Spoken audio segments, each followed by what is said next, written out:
It's the rare person that could have done what Frank Chiaramonte did. Dr. Chiaramonte just looked at the fact that we didn't have a first-class healthcare facility and decided he was going to do something about the problem. And he said this many times. We're 9 miles outside of the nation's capital, and the care down this way is absolutely third world. He was determined to make things happen. Clinton was a growing community. People expected quality health care, and that was not being provided. Not everybody wanted this hospital to go up. He had landmines and roadblocks placed in front of him every step of the way. They were planning to take my father's life. You needed somebody who had the guts to fight that through. He wasn't really there to be your friend. He was there to fulfill this vision. When he gets determined to do something, you better believe it's going to happen. When he entered the room, the whole room would immediately go quiet. Folks, I'm Dr. Chiaramonte, and I'd like to tell you something about the background of this hospital because no one's given you the facts. So I'm here to hopefully give you the facts from day one.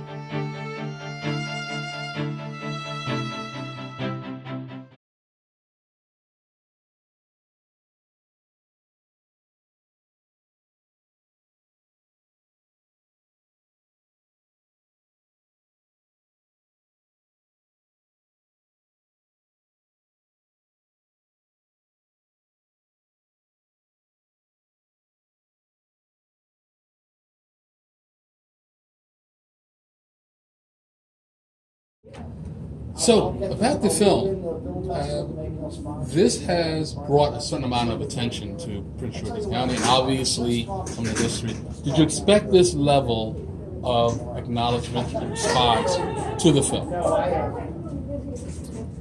Thanks for asking, Raul, and nice to see you. No, it's been kind of unexpected. So we've gotten a very nice reaction from the community, particularly the employees who shared all these experiences with me at Southern Maryland Hospital. But new to me is the film festival rounds, and we've been in 8 or 10? Approximately 8. Mm-hmm. And we've gotten some positive feedback and won a few awards for this documentary about Dr. Chiaramonte. Do you think that's as a result of the community kind of seeing this story, having lived it, or is that because the film is really taking them into the story? Yeah. No, I think it's more about the universality of this story that's appealing to a broader audience. And this has been the surprise. We knew we had something that employees would like. We knew we had something that was designed for the family as a memoir. But we weren't able to gauge until we went to the film festivals what kind of broader reaction from people who have no idea who Dr. Chiaramonte is or can't point on a map where Southern Maryland is. And so that's been really kind of heartwarming and rewarding. And really a lot, and I'd say more for Stan, because yeah, it's about my father's life, but it tells you that the assembly of this story and the editing and the production of this movie is sort of good enough that folks are rapt and interested and paying attention. And so we've gotten a lot of positive feedback. That brings me to my next question.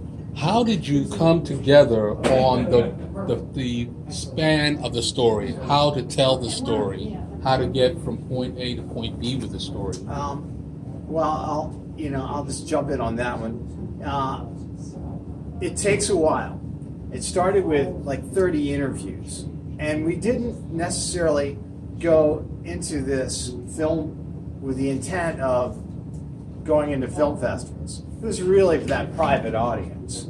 But then as I began to listen to the responses in those interviews and edit it together in a rough form, and shared it with some people that didn't know Dr. Chiaramonte, we saw that perhaps, there's people outside that could find value and interest in the story.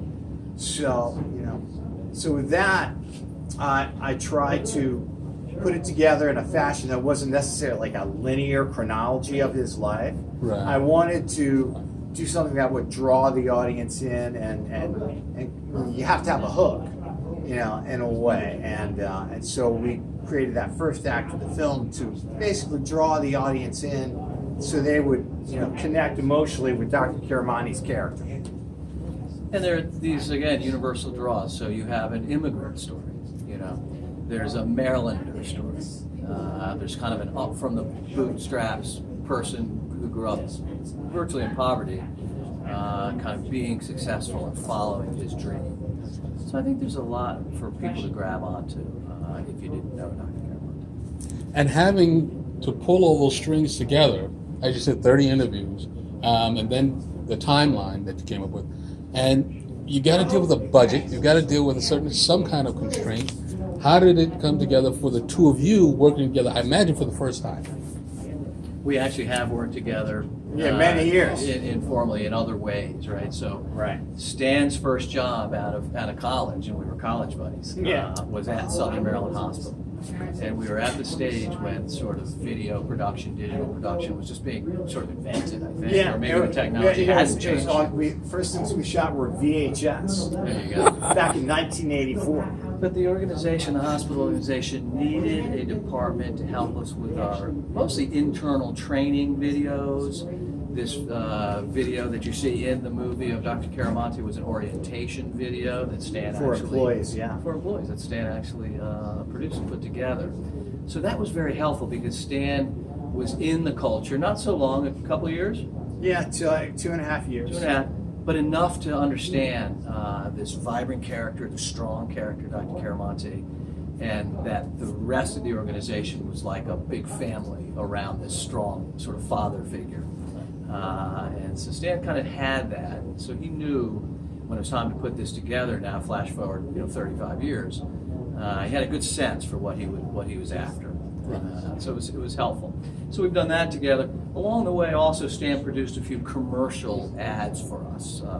It was really about 10 years almost of commercial campaigns that we would update annually. So I was still around the hospital. Michael and I remained friends, throughout this whole time. So I always had that connection, and I got to know Dr. C obviously personally, and I was glad he liked me, and he was always someone I admired. And so I was honored when Michael asked me to get involved and do this. Definitely, I can completely understand that. What do you want the viewer to take from the film? That answer might be different between us. I'll go. I want them to realize the power that one person has to change a community, to change people's lives. What one person, what was the quote that he gave to Fran? One applied person. Apply yourself. Apply yourself. Well, Dr. Chiaramonte really applied himself, and he changed the lives of so many people in this area. And you can see what's possible when you apply yourself. Right. So for me, that would be the number one thing I would like people to take from it. So for me, the origin of the purpose of this film was really to honor the man specifically, Dr. Chiaramonte. So yeah, we have an immigrant story, and yes, we have a rags to riches story, but the sense at the beginning when we wanted to do this as a family was, let's record Dad's brilliant history. Let's get this memoir on film, and let's have folks close to him talk about it and just capture that.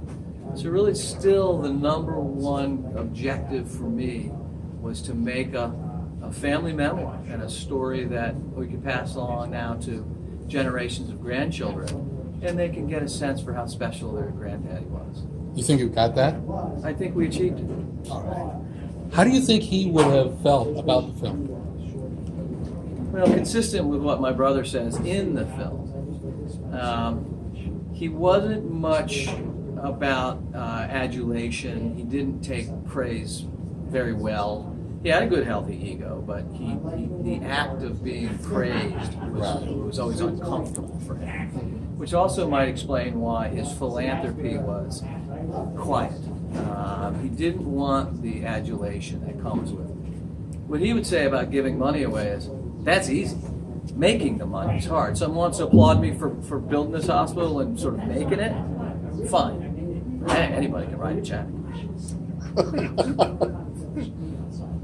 For you, working on a project like this, Stan, tell us what we know what the motivation was, but what's the reward? Have you reached what you were hoping to gain? Well, yeah, I think so, because as a filmmaker, no matter what I'm doing, whether it's a commercial or a corporate video, whatever it is, or a documentary film, I focus on the audience. That's the first question I always ask. Well, who is the audience? Who are we trying to reach? And so initially, we'd find that audience as Michael's family, co-workers, the people associated with the hospital, and folks from that Southern Maryland area. But then it kind of grew. So for me, I feel like I'm really gratified that people that did not know Dr. Chiaramonte still found this interesting, and that we were able to share his story, and so that was very satisfying for me to find that there was an audience larger than we initially anticipated. Mm-hmm. And did you think it would be where it is now? Award-winning? Yeah, I did, because I'm pretty good at it. Stan did a beautiful job. But I worked really hard at it, and I don't mean that in an egotistical way. I just wanted it to be good enough to reach that. And Michael let the film kind of grow in its scope in order to do that. And there's some real nice pieces in this film. Not to say that they're only nice pieces, but some actual footage from the period. Want to talk about that a little bit? Yeah. So my biggest job really on this film, and the only part I'll take credit for, is finding pictures, video, real life footage. I'd steer a little bit on who to talk to. I'm going to know those people more closely than Stan would. It was really kind of my role, really kind of the research, and so some of that old footage from the 60s and 70s were old Super 8 VHF reels of my brothers and sisters and I growing up, and it was really special to see that, and again have those captured forever, digitized, not decaying in some canister somewhere, for our family to enjoy. Right. Let me jump in on one part of that story too, because part of the filming was done at Dr. Chiaramonte's home in Shelter Island, New York, and the family still owns that home today. Right across the street is the Shelter Island Historic Society, and so they helped us find some of the photographs from that era when Dr. Chiaramonte was a young boy growing up there. And they also found this 16 millimeter film of the parade that we actually kind of recreated, right? So they were instrumental in giving me that film, which I later had digitized, and we tried to kind of recreate that. And in the opening of the film. And did so brilliantly. Yeah, so that was cool. That was from 1930s. So two old pieces of moving picture really kind of anchor the film, right? You start with that Shelter Island Historical Society 16 millimeter film of the old parade, and that parade was a rendition of the landing of the white man, as it were, on Shelter Island. So they were sort of like Quakers or something. And that's why you saw riding in that beautiful old automobile a person with a Native American headdress, and sort of someone looks like a Thanksgiving Quaker, right? And so that was the celebration, because that island was founded that way in the late 16s. And so I thought Stan did a beautiful job recreating that. That was new art, right? That wasn't talking heads. That was a production that Stan had to put together and find a place that looked just like Shelter Island. It wasn't all filmed on Shelter Island. You didn't want to bring the whole crew up there. But we brought some of the crew up there and did get a lot of beautiful footage of Shelter, those beach shots and all the beautiful footage of Shelter Island. And we shot that in Havre de Grace, Maryland, which is like northeast Harford County. And it did kind of look like it. I do just want to talk a little bit of the inspiration for that, and that was Michael's brother Fran. When we interviewed him, he told this great story about Dr. Chiaramonte's inspiration to become a physician. And after I listened to that, that's when I went to Michael and I said, he tells a great story. about why your dad wanted to become a doctor. I think it would be a great way to open the film and hook people into the story. And you know, to Michael's credit, he said yes, let's do it. And I was really happy, you know, to have that opportunity to do that scene. That was wonderful. Because I think that does draw people in. That definitely does. Yeah. It definitely does. And it expanded the budget a little bit. We had to pay actors. And that was also We had to good for me. Pay, had to pay the city. And so Stan was directing. What you have? 50, 80, 100 people out on the shoot that day? I think we had a cast of maybe 60 people, cast and crew 60 people, and it was really hot. It was incredible. It was Warm summer day. one of the hottest days of the year. And of course, I think you were referring to the anecdote about how your dad was firsthand as a child saw how health and health care. Yeah. Do you want to talk about that scene so that? Yeah. You know, I think to that 10-year-old set of eyes on Shelter Island, where you had one physician, there was only about 300 residents on Little Shelter Island. Little Island, perhaps 5 miles by 3 miles in size. One doc did everything, right? General practitioner, set the leg, delivered the babies, would even help veterinary issues go, set the leg into calf, right? And so he was the hero in town. And it was so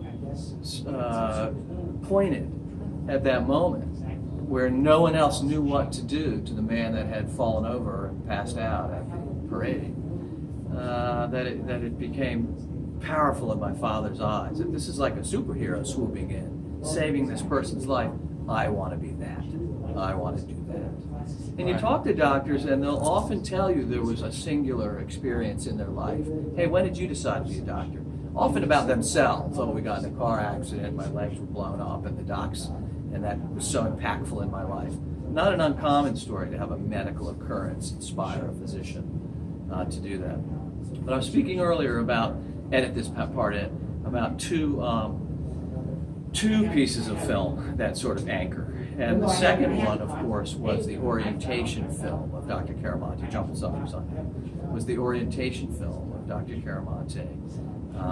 Filmed in 1984. And so that was an efficiency play for Dad. He wanted to be the voice and talk directly to the employees, but he knew he wasn't always going to be able to do that.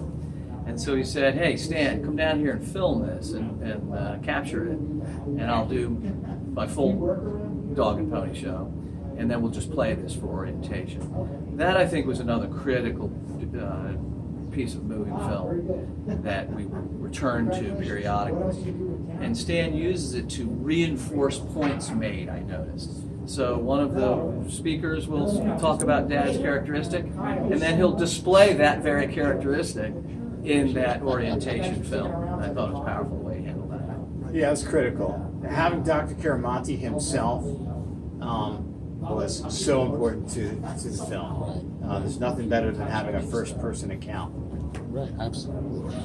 This kind of truth is so much stronger than fiction in so many ways, and having the actual hero, that superhero, on set, so to speak, really makes it kind of come together, bring it to life. So you mentioned budget. Got to talk about it just a little bit. I believe this might be your first foray into developing a project like this. And budget was probably one thing going in. But as usual with film, it's kind of a different thing once you're in it. Tell us a little bit about that. It's true. You try to set some kind of limit to the resources expended when you go into a project like this. But more important to this project was the product. There was a certain level of quality and a certain history that I wanted captured, and it didn't matter really the price in the end. That we wanted to achieve sort of that level, and I think Stan, nailed it at not a very large price. I got a feeling if I went to some other commercial studio that I would have paid a great deal more money. I think Stan did it, on the cheap, inexpensively as he could. Still have to pay all those others, but he probably underbilled himself a little bit. There was hundreds of hours of editing that surely he wasn't billing me on an hourly basis for, so we appreciate that. We put it together at not too giant a number. And I was able to take my time, which also helped with that. It wasn't like I had a deadline, to meet, which oftentimes accelerates a budget. It was the kind of thing that I worked on when I didn't have other commercial work, that was pending. So that was, so it was, it was a 3 or 4 year process. Yeah, so that helped. But did you come within a certain?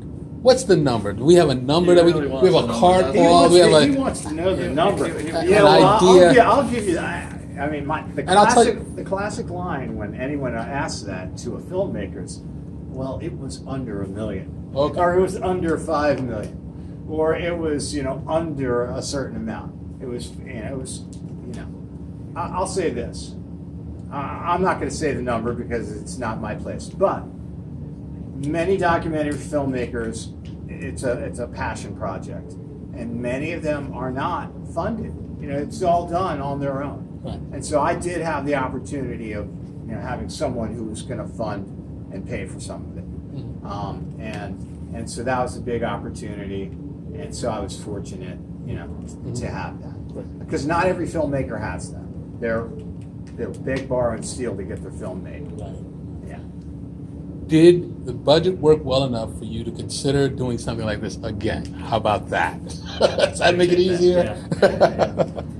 I'm not sure it's the budget and our success or failure with the budget, but the process was very interesting to me. This was new to me. I've not been involved in a film, documentary, or feature film. Extremely interesting process. Enjoyed it very much. Enjoyed being with my friend Stan during the process. It's a creative process. You're making something from nothing, and I'm always interested in that. And so, creative juices are flowing, and there's a discussion with Stan about the possibility of future work. Outstanding. That's a good sign. That's a good thing. And so, last question. A lot of different things happening in the industry that you both are in, right? And people say, we've kind of reached the hilt. There's no new frontier. There's no new maverick opportunity. Is that true for both of you in your respective? In the film industry?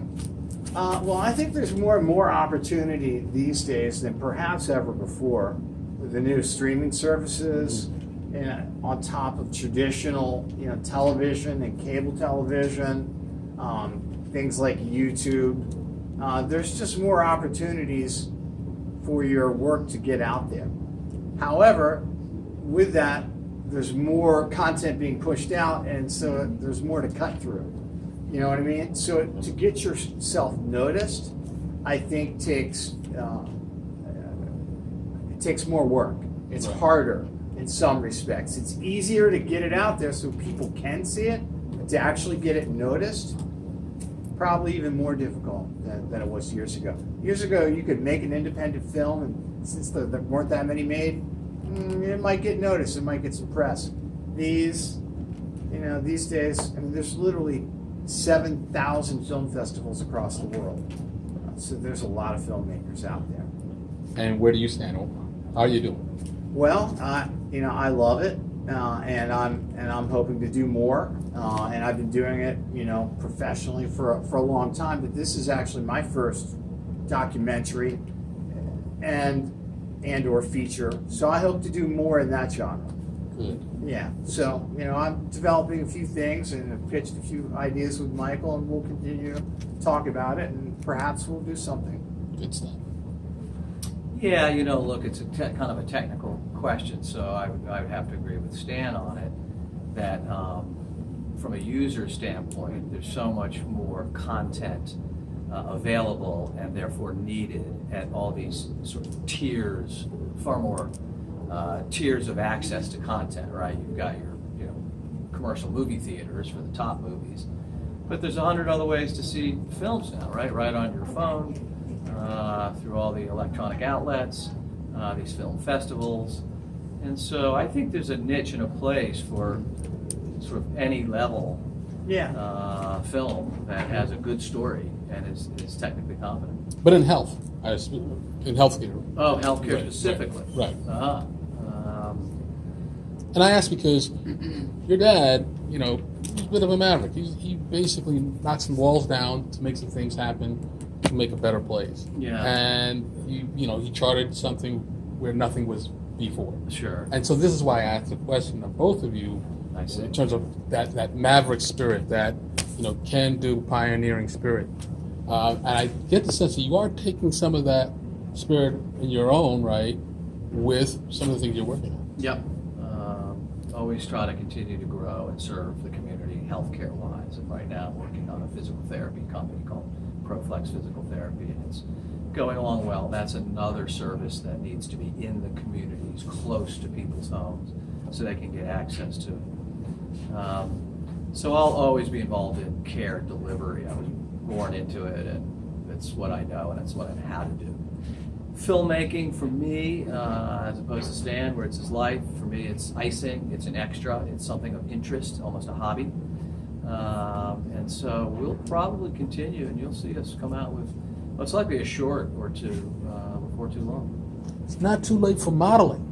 I think maybe like 25 years. I'll say this about the healthcare, even though my background is certainly not in healthcare, though I did work in that environment, support in terms of marketing, advertising. But I think Michael said it. You couldn't do what Dr. Chiaramonte did today. It's not possible. You could not take that maverick spirit and create what he created the way he did it. It couldn't happen that way today. And I think that's one of the things that made his story so unique. It was really hard to do when he did it. And today it just couldn't be duplicated, in my opinion. So in that way, it's a period piece because the regulatory environment has gotten that much tougher. Yeah. The political environment has gotten that much grabbier, I'll use that word. And so the ability for him to navigate that, he sort of barely snuck through then. I think now those forces are so strong, it would have been darn near impossible. Yeah, All the more reason why the film is so important. Yeah, thank you.